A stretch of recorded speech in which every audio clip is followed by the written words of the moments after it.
Raw thoughts. Am I the only one who thinks it's too soon for Ronda Rousey to be in a title match? Judging by the comments I've seen on social media, apparently I'm not the only one.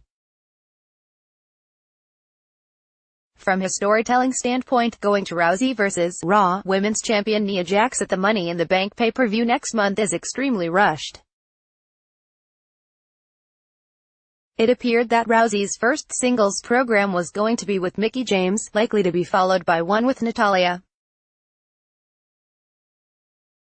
As I wrote a few weeks ago, putting Rousey in the ring with the two talented veterans, if that indeed was the plan, was a smart decision. No disrespect to Jax, but she is not exactly a ring general. Rousey exceeded expectations in the mixed tag match at WrestleMania, but a singles contest obviously will be more challenging. Hopefully, the producers will be able to lay out a match that doesn't expose Rousey's inexperience and Jax's limitations.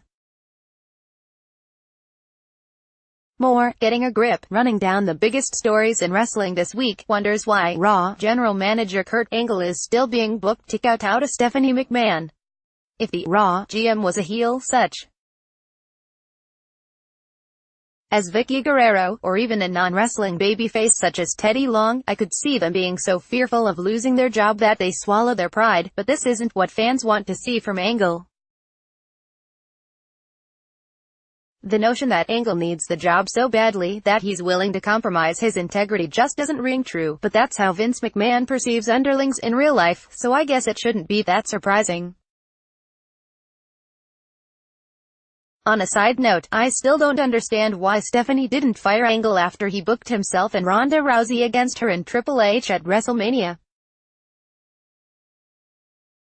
For that matter, I don't know why Stephanie didn't just overrule Angle and say that the match wasn't going to happen.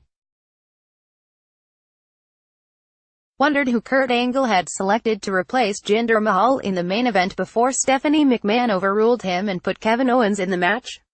The list of candidates isn't all that impressive: Goldust, Mojo Rawley, Zack Ryder, Titus O'Neil, Apollo Crews, etc. Instead of putting an undeserving competitor in the match, it would have made more sense if Angle had said that the scheduled triple threat would now be a straight-up match between Bobby Lashley and Elias, and then Stephanie added Owens to the match. Rolled my eyes when Corey Graves said Roman Reigns was getting a typical United Kingdom reception from the crowd. The fans were booing him out of the building, so a more appropriate description would have been a typical reception for Reigns. It was just like 2 weeks ago when Raw was in Montreal and Graves said Reigns was getting booed because they were in Bizarro World. For the good of the game, can Vince McMahon just acknowledge that a significant portion of the fan base hates Reigns and turn him heel already? Found the B team of Curtis Axel and Bo Dallas to be somewhat entertaining. They're heels now, but it wouldn't surprise me if these two got over as lovable underdogs.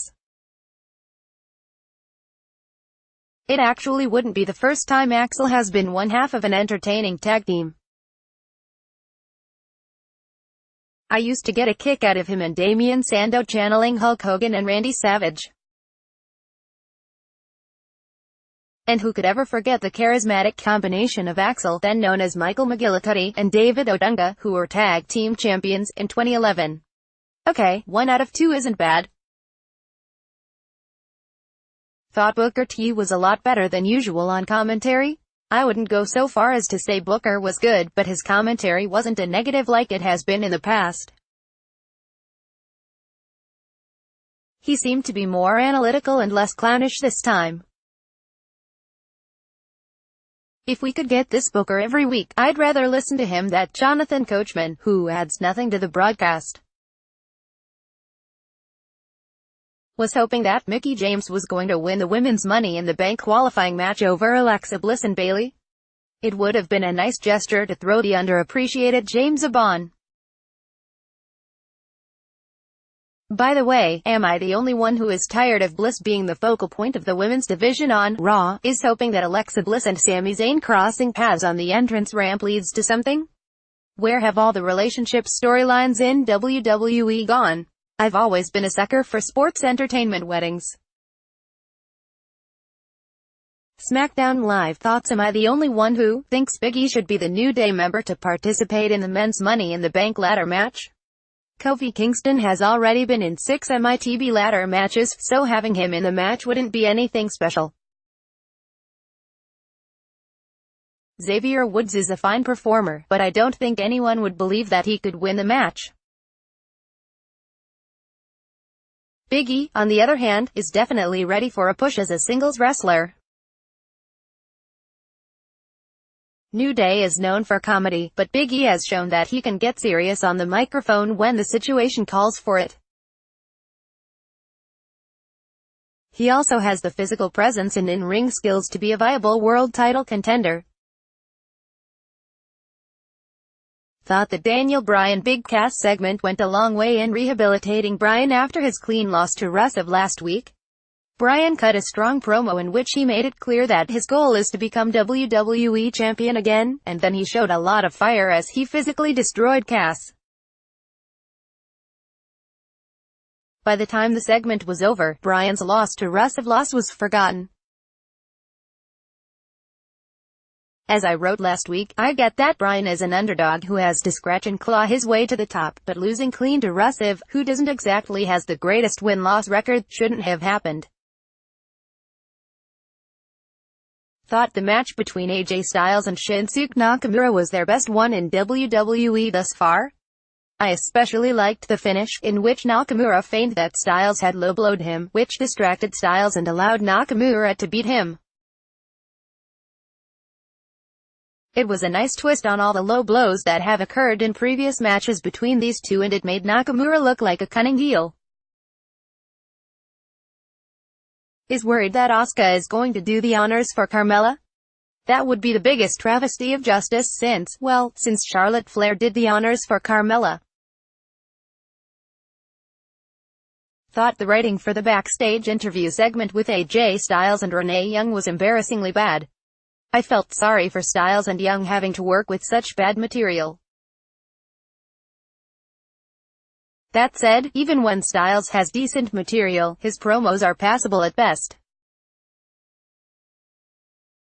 Finds it silly that a double DDT doesn't even result in a believable near fall.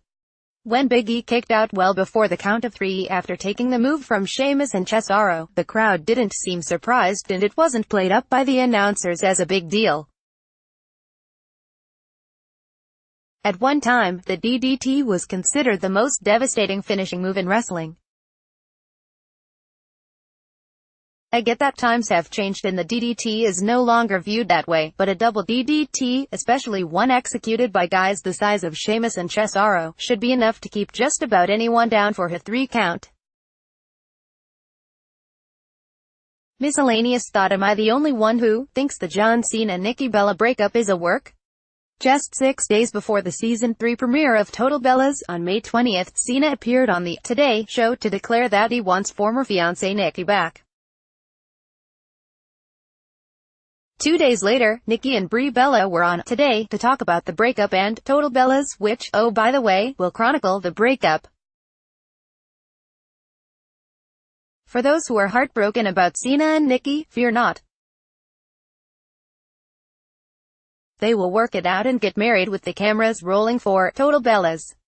That's not a prediction, that's a spoiler.